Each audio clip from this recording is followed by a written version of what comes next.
Nach 4 Wochen verlassen wir den Stellplatz Area Camper in Mazarrón. Für uns geht es nur 25 Kilometer weiter zu einem neuen Campingplatz und den möchte ich in diesem Video vorstellen. Herzlich willkommen dazu. Wir haben den 7. Januar, es ist ein Sonntag und wir verlassen jetzt den Platz hier, unsere Parzelle. Die Nachfolger warten schon und stehen schon in den Startlöchern und wollen jetzt unseren Platz einnehmen.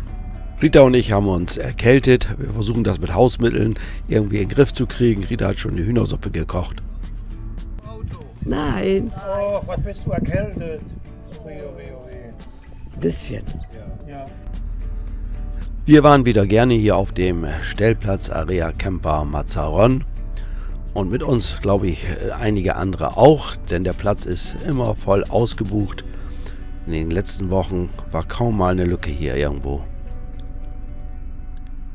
Ich hatte ja schon in vorherigen Videos erklärt, dass wir gerne uns mal einige neue Plätze anschauen und das wollen wir in diesem Fall tun, und zwar fahren wir zum Camping Playa Parazuelos. Dieser neue Campingplatz liegt südwestlich von Murcia, fast direkt am Meer. Wir sind aus der Nähe von Mazarrón gestartet, sind die 332 entlang gefahren, haben den etwas längeren Weg genommen, weil dort die Straße besser ist zum Fahren. Wir fahren jetzt durch den kleinen Ort Los Curras und wir sehen hier gleich auf der linken Seite einen kleinen Supermarkt. Dort kann man vom Campingplatz aus hinfahren zum Einkaufen, ist circa 3 bis 4 Kilometer vom Campingplatz entfernt. Einige werden diese Region kennen, denn es gibt hier in dieser Region schon seit einigen Jahren 3 Stellplätze und jetzt ist dieser neue Campingplatz noch hinzugekommen. In dieser Region wird überwiegend Gemüse angebaut auf großen Feldern, teilweise unter Folie. Wir sehen jetzt am Horizont das Meer und auch die ersten Gebäude von dem kleinen Ort Puntes de Calnegre. Jetzt durchfahren wir den Ort. Der Ort liegt direkt am Meer. Es gibt hier 3 Restaurants und der Ort ist etwa 1 Kilometer vom Campingplatz entfernt.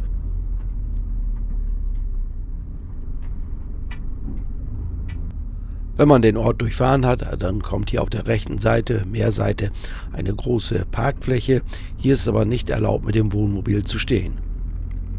Man hat seit einigen Jahren hier Pfähle eingesetzt auf einigen 100 Metern, so dass man den Strand nicht mehr befahren kann mit einem Fahrzeug. Dort, wo keine Absperrung mehr ist, dort wird das gerne genutzt zum Freistehen, diese Flächen hier.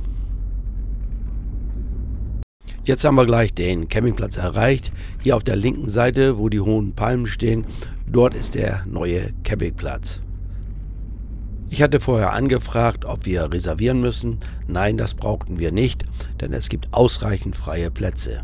Dieser Platz ist im November 2023 eröffnet worden und es ist ein Campingplatz, so dürfen hier natürlich dann auch Wohnwagen stehen. Und das kann ich vielleicht auch gleich sagen, Hunde sind hier auch erlaubt. Ja, das ist jetzt die Zufahrt. Wir sehen, sie ist großzügig, also auch für Dickschiffe geeignet. Oder wer hier zum Beispiel auch mit Anhänger kommt, kein Problem, ausreichend Platz in der Zufahrt vorhanden. Der Campingplatz war nach der Eröffnung im November erst wenig besucht. Das hat sich dann im Laufe des Dezembers geändert. 2 Gründe gibt es dafür. Einmal ist die sogenannte Schlangenbucht geschlossen worden. Der Stellplatz, der dort ehemalig war, ist nicht mehr. Und dann kommt hinzu, dass viele erst im Dezember bzw. nach Weihnachten zu ihrer Überwinterung nach Spanien starten. Wir haben uns angemeldet und wurden herzlich begrüßt von der Mitarbeiterin Nives. Sie managt hier den Platz und wir haben freie Auswahl. Wir können uns frei einen Platz wählen, aber ein Großteil der Plätze haben keinen Strom.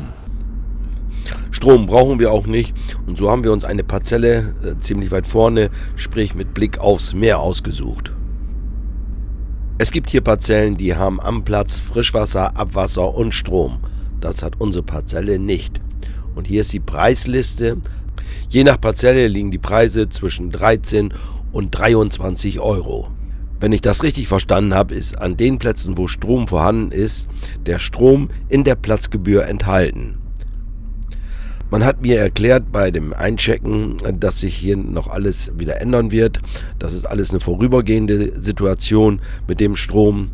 Man braucht eine neue, größere Zuleitung und dann gibt es weitere Plätze mit Strom.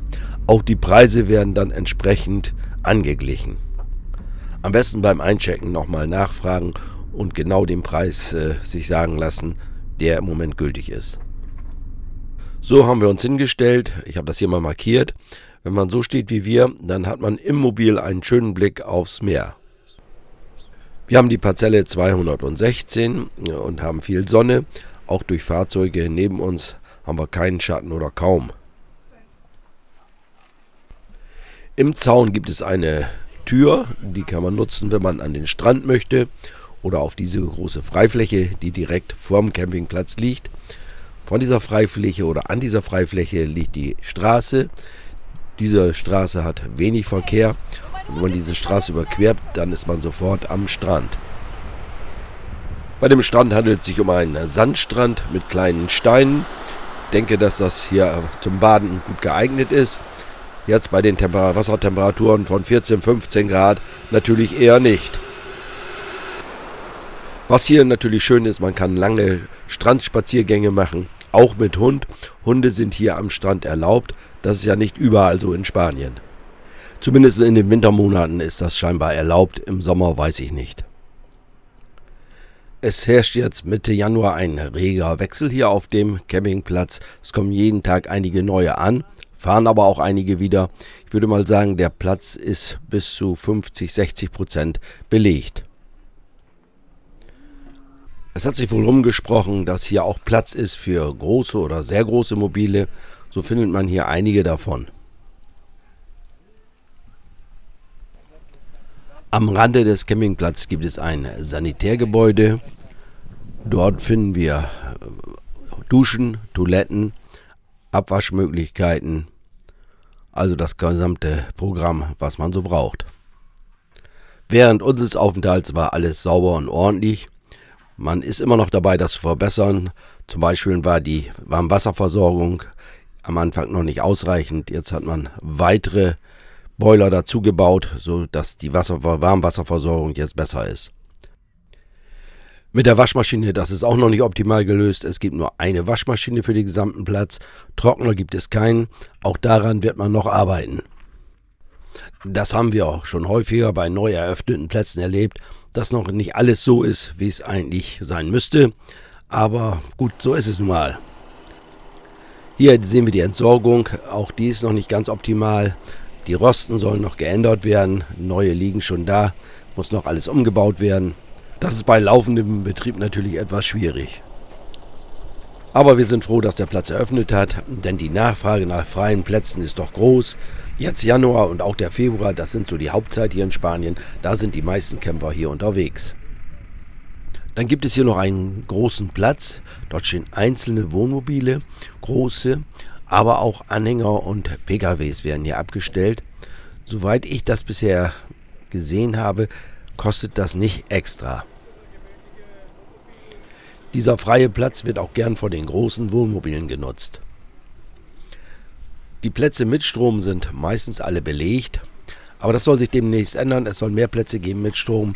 Das hat mir zumindest die Mitarbeiterin Nives in der Rezeption erklärt. Der Campingplatz ist umgeben von landwirtschaftlichen Flächen. Geräusche oder Gerüche habe ich nicht erlebt und habe ich auch nicht festgestellt irgendwie. Zwischen Platz und Meer gibt es eine Straße. Diese Straße ist wenig befahren. Ich würde sagen, in der Nacht gar nicht. Also wir haben überhaupt nichts gehört von der Straße. Zumindest in der Nacht nicht. Hier im direkten Umfeld gibt es kaum eine Einkaufsmöglichkeit, also keinen Supermarkt. So muss man mindestens ein, ich würde mal sagen, E-Bike haben, da es auch manchmal ganz gut bergauf geht, um zum nächsten Supermarkt zu kommen. Wir hatten uns vorher gut eingedeckt mit allem, was man so täglich braucht, aber nach einigen Tagen geht der Vorrat dann doch langsam zu Ende und so haben wir uns jetzt auf den Weg gemacht zum nächsten Ort, um dort dann einzukaufen. Ich hatte den Supermarkt schon gezeigt, als wir hingefahren sind. Er ist nicht 3 bis 4 Kilometer vom Campingplatz entfernt, er ist 5 Kilometer entfernt vom Campingplatz. Dort gibt es Frischfleisch, dort kann man sich sogar seine Kotelett auf die entsprechende Dicke zuschneiden lassen. In dem kleinen Ort gibt es auch eine Apotheke. Wir hatten uns ja stark erkältet und so sind wir da hingefahren und haben uns so einige Medikamente gekauft, um das Ganze etwas zu lindern. Inzwischen weiß ich, dass die Parzelle, auf der wir stehen, eine Extra-Parzelle ist. Und wir haben ja einen direkten Blick aufs Meer. Dafür kostet die Parzelle aber auch 23 € pro Tag. Es ist natürlich schön, wenn man morgens beim Frühstück Blick aufs Meer hat und den Sonnenaufgang verfolgen kann.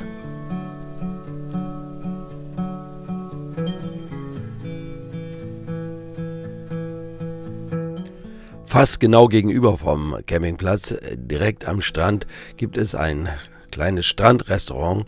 Dort kann man was essen, wenn man das möchte. Man hat von dort einen schönen Blick auch aufs Meer. Es gibt weitere Restaurants in dem Ort Puntestica Negre. Das ist nicht weit entfernt, circa 1 Kilometer, also zu Fuß auch zu erreichen.